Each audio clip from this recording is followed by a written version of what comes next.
All right. Hey, Brad, nice to see you again. I know you were in our temp office last week. Welcome. Thank you. Good to see you again. And yes, congratulations on that office. It is beautiful. So Thank, thank you. And it was really a lot of fun. A lot of people showed up. Folks, for people who don't know Brad, he is the man in the channel. He's really everywhere. He's really the go-to lawyer for any MSP or the vendor in the channel who's having any challenges. So, welcome, Brad. Do you want to talk a little bit about yourself? thank you. So sure, I'll give my 10-second background. So I have been working in the channel for about 24 years, counseling thousands of MSPs, and there are very few realities that occur in the industry that we haven't seen or have dealt with, or that I don't speak about routinely. So it's what I enjoy doing. It's my thing. So I'm glad that you have me on, ready to talk to you. And thank you for that opportunity. Absolutely. So, speaking of all the types of challenges that you have seen in your 24 years with the MSPs, what are the most common legal challenges that you see? I would say that the most common legal challenges for MSPs in general would be uh, mismanagement of their customers' expectations. The most vicious, belligerent, and difficult issues that MSPs deal with almost always relate to a mismanaged expectation. It is not that the MSP failed to do something, okay? Instead, it is the MSP is offering A, B, and C, but the customer thinks A, B, and C includes D, E, F, G, H. And that, right, that disjoint, that misunderstanding is neither recognized nor even dealt with until something bad happens, right? And then MSP offers A, B, and C, and the customer says, that's very good. Where's D, E, F, G, H? Yeah. And now we have the issue, right? Well, that's not covered. Well, it should have been covered. Well, it's not in the quote. Well, we would have assumed it was in there, or everyone else covers it. And that kind of back and forth, those types of battles are the most difficult to deal with. And So, and go then ahead. no, that's an excellent point. What's the best way then for an MSP to get over this, before it happens? Get in Yeah, I would say that the best advice would be more information.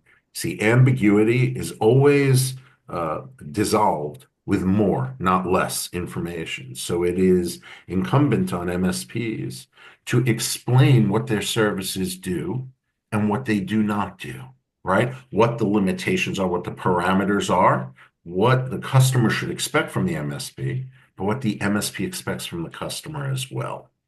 And all of that needs to be explained in advance. The issue, okay, the real issue is how do you do that? How do you explain all this in a way that doesn't create 30, 40 page proposals and so forth? That's the trick. And well, I have the answer, but that's the trick. And Okay. once they figure this out, I guess you will say that it has to be also written down, right? Like Yes. it's not like you Yeah. just like talk it verbally. You assume that they understood you and vice versa, and then no, it has to be explicit and covered in somewhere. You're 100% right. So it has to be written down. And the way I suggest writing it down is creating a manual, like a services guide, a user manual of what you do and how you do it and what the customer should expect and what you expect of the customer. It should be written down. If you put all that information in your quote, proposal, statement of work, that document is going to become longer and longer and longer. We don't want that. We want to keep it shorter, right? But at the same time, you want to explain these things. So I suggest creation of a manual explaining everything that you do, the policies, procedures you follow. Yeah. That's the key to mismanage, to handling or avoiding, I should say, mismanaged expectations. Yeah. I mean, when I was at Ericsson, I was running digital transformation consulting for these large managed services deals and the carriers and stuff. One of the biggest things that was a problem for us is the scope creep, right? They Mm-hmm. within the scope. you think like you didn't agree to all the things that is under that scope, but the client has different expectations. So how do you prevent that scope creep and dispute while still keeping the contracts small, like through the manuals? That's it. That's exactly right. You have both, by the way, you have scope creep, right? Where the customer keeps expecting a little bit more before you know it, you're all the way over here and you're not billing for it. There's also scope denial, right? I didn't agree to that. I didn't, know that I was going to have to pay for something like this. And so I didn't know. So by creating a manual, a different document, and explaining what you're doing with all the information, okay? You're going to avoid both of those. That's the key. Yeah. And I mean, this is excellent, and I'll get to what you've been doing right now. That's going to help with some of these with the MSP partners. But before I get to that, so I do know that there are a lot of obviously existing regulations and then upcoming regulations. The cyber insurance T's and C's are changing. So are there any trends that you see that the MSPs should be preparing already? And again, like get in front of that before they are caught unprepared for the new regulations and the new world. Yeah. Well, a lot of these regulations that we hear about are in their very early stages, right? They're thinking about it, they're debating it, it goes to subcommittees and all. Okay. But if you're going to talk about the short range, right now, I would say that most of the regulation is coming from the insurance industry. They're the ones that are stepping in and saying, we need to see who your endpoint security is, right? We want to see a company like Timus in there. We want to see what you're doing and how you're doing it. And if you don't do it the way we think you should be doing it, well, we're not going to insure you. And that could become a game stopper for a lot of MSPs.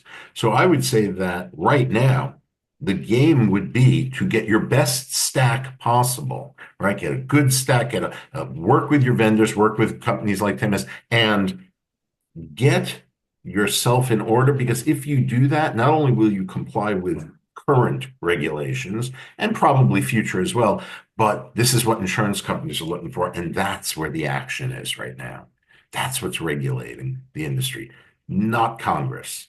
You know, it And, seems. and and and I think it's also like a great differentiation tool for the MSP. Like it's the security first MSP, right? It's the modern MSP. Hey, my tool set is designed for the future. I've already future proofed myself into the next couple of years by already Right. implementing these fundamental zero trust and then the new way of doing things with the modern workforce where it's basically a hybrid workforce, but is it really like as soon as you have a laptop and if that laptop goes out of the office, how do you protect the data? You know, Right. so Right. it's That's a new exactly right. world. Exactly. So I think it's Yep. a great tool. And yeah, I agree, and I think that when an MSP does exactly what you're doing, it not only protects the MSP, okay, but it also provides a sense of credibility to the MSP, right? So the more mature customer, more mature meaning they have more money to spend, the more mature customer is looking for a more mature MSP, one that thought about these ideas, right? Has taken steps now to future-proof them, right? That's where you want to be. So I think your advice is right on. Yeah. Exactly. And so now let's start. I actually I am curious about. I know you are a man of many talents, and you're like a person who loves doing new things. And I know that you now have a new thing that you're working on. You've been working on for a while to help the MSPs out. So can you talk a little bit about that? Sure, I appreciate that. Yes, so it's called MSP terms, and what I'm trying to solve for, and what I think we have solved for through MSP terms, is the document implementation stage. You see, a lot of MSPs have great documents, but they don't know how to implement them. Should we post them? Should we make them private? Should we make them non-indexable? Should we credentialize them? What happens if we have multiple versions of our document? Do we post multiple versions? How do we track what our customers are doing? Right? How do we know if they viewed them, if they've accepted them? So on the flip side, I also realized that customers of MSPs were hesitant to accept electronic documents or things that were posted because they would say, how do I know you didn't change the document? How do I know that this is the document that I agreed to, or that you're not updating this thing without me, agreeing or knowing about it? So we have on the one hand implementation from the MSP. On the other hand, we want to give MSP's customers security of document integrity and immutability. And so we came up with, or I came up with MSP terms. It's up and running. It is a document management platform that allows MSPs to post, edit within the platform, full document editing, credentialize, and make these documents accessible to their customers in a fully tracked geolocation, account verification way. There's a library of documents there that I have written with 24 years of experience that are license free that they can use. So it's a very exciting project, and MSPs are jumping aboard. Yeah, that's amazing. And then the way to get on board is they go to mspterms.com and it's just basically they just subscribe. They would, if they want to see a demo of it, they're going to send an email to demo@mspterms.com or info@mspterms.com. Yeah, I mean, they could just go there and jump right in. But it's always ideal to show a demonstration because there are so many features and functions that we want our users to really know, hit the ground running. Understand that you can upload documents, or you can pull them from the library, you can edit them within there. We have vendor and service descriptions that you could start cutting and pasting and putting in your proposals and so on. So yeah, a demo would be the best way, but if they want to jump in, mspterms.com. Brad, that's actually like a really excellent idea. I think there was definitely a gap like for a solution like yours. And I think like as a vendor in the channel myself, that's definitely something I think like very valuable for the MSPs. I mean, even for Thank the you. vendors, right? All the documentation everywhere, you have these various things and yeah, having them in one place because the MSPs are so busy, right? Like it's not like these people have billions of resources. They're so Right. resource limited. They're so already busy with either, tech admins like working on managing the services and the founders, CEOs going after new clients, let's say. So yeah, like having a tool like this, it's all about the peace of mind for me. We're all so busy, like peace of mind at a cost that is reasonable. So no, like That's the key. congratulations. Thank you. Yeah, we made it very intuitive, very easy to use. It's still very comprehensive at a cost every MSP can afford. Yeah. So, but thank you. Thank you for saying that. So before, this is just like a 10-minute chat that I like to do with either Yeah. MSPs or other vendors or the key persons of the channel. So before we leave, what is one advice that you would be giving to an MSP from a legal perspective? Like if they could do one thing as a best practice the right way, what do you think that would be? Um, okay. So my advice would be to recognize and understand that fear is not a good business strategy. Fear, fear of liability, fear of the unknown stops MSPs from growing. It stops them from moving into areas that they might have a lot of money, right, that they could make. It stops them. And the way to get rid of fear, to conquer fear, is to have agreements in place. All of this stuff about, oh, I don't want to go into compliance because, oh, there's a lot of liability. Well, what if you had an agreement in there that allocated responsibility properly? Would you then move into, compliance as a service? Oh, yeah, I might want to do that, right? Well, pen testing. Are we going to do pen testing? Well, there's a lot of liability. What if you had an agreement, again, that allocated responsibility so everyone understood the risks and so on, and you didn't have astronomical liability or maybe even any, Yeah. well, then I might do it. So I guess my bit of advice is stop being scared, stop living your or governing or running your operations on fear, and instead get an agreement in place, make sure responsibilities are allocated, and then go forward and conquer. Excellent advice. I mean, actually, it's also a life philosophy, to be honest, right? If you don't ask, the answer is always a no. If you don't Right. have bold requests, nothing happens other than what was going to happen anyway. Like, it doesn't mean like go take crazy risk, but like to your Right. point, with the solid things in place, play a larger game. Right. allocate risks and accommodate what the needs are of both sides and then go forward and conquer. Right? That's what life's about, right? That's what makes it worth doing all Right. this.